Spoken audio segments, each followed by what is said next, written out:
In figure circle with centre x, मतलब पूरा का पूरा क्वेश्चन ही मैंने गिवन फॉर्म में लिखा हुआ है। Circle with centre X and Y touch internally at point Z.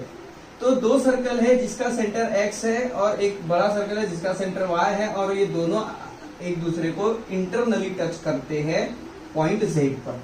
Segment B Z, भाई बी जेड जो है ये एक कार्ड है बड़े सर्कल की, okay, and it intersect smaller circle eight point A. और ये जो कार्ड है ये छोटे सर्कल को पॉइंट ए पर इंटरसेक्ट करती है।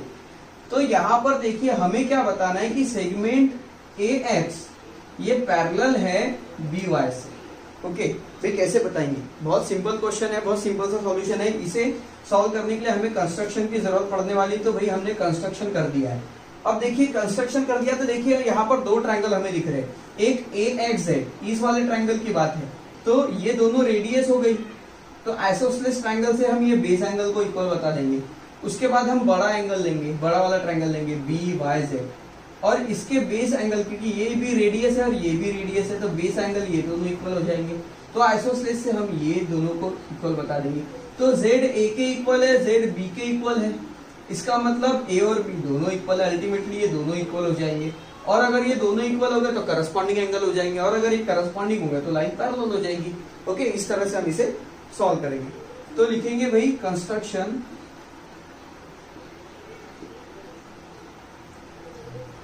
Draw X Z and X Y. यहां पर भाई हमने ड्रॉ कर लिया है। अब करेंगे प्रूफ, ओके। यहां पर देखिए ड्रॉ करने के बाद हमें दो ट्रायंगल दिखते हैं, तो लिखिए बात करेंगे। सबसे पहले हम यहां पर बताएंगे कि ये जो है ये तीनों कोलिनियर पॉइंट है। तो if two circle are touch internally, okay, then the point of contact and their centers are collinear, okay. So from the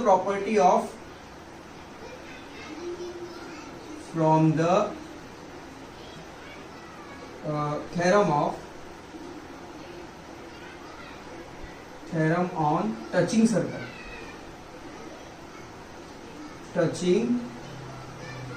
circle क्या हो जाएंगे? टचिंग सर्कल से पॉइंट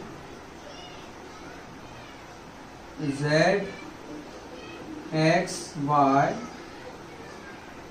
आर कोलिनियर। अगर ये कोलिनियर हो गए, अब हम इस ट्रायंगल की बात करेंगे, okay. Triangle A x Z, यहां इन लिखने भी, in triangle A x Z, triangle A x Z में यहां पर हमें क्या दिखाई देता है? ए एक्स ये इक्वल है एक्स जेड से, इक्वल बोले या कॉन्ग्रुएंट बोले, एक ही बात है, ओके। तो जैसे ये दोनों कॉन्ग्रुएंट है, क्यों भाई? Radii of same circle. तो लिखेंगे यहां पर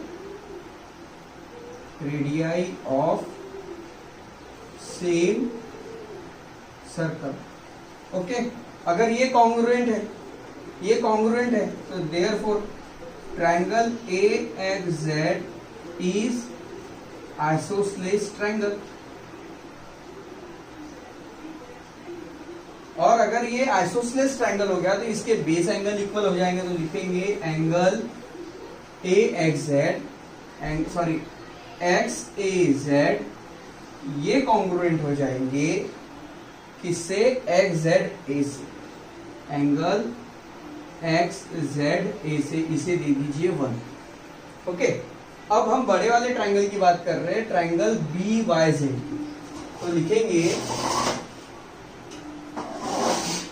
इन triangle B Y Z, triangle B Y Z में बी वाई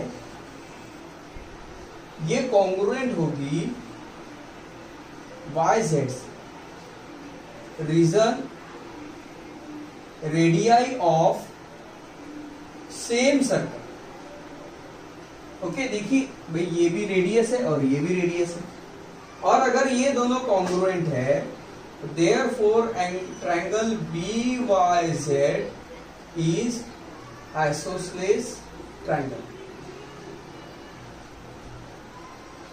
और ये अगर आइसोसेलेस ट्रायंगल हो गया तो therefore angle Y B Z, angle Y B Z ये कॉन्ग्रुएंट हो जाएगा वाई जेड ए से, एंगल वाई जेड ए से। ओके, अब इसे दे दीजिए भाई 2। अब लिखेंगे फ्रॉम 1 एंड 2, फ्रॉम 1 एंड 2, एक और दोनों की मदद से क्या हो जाएगा वाई जेड बी।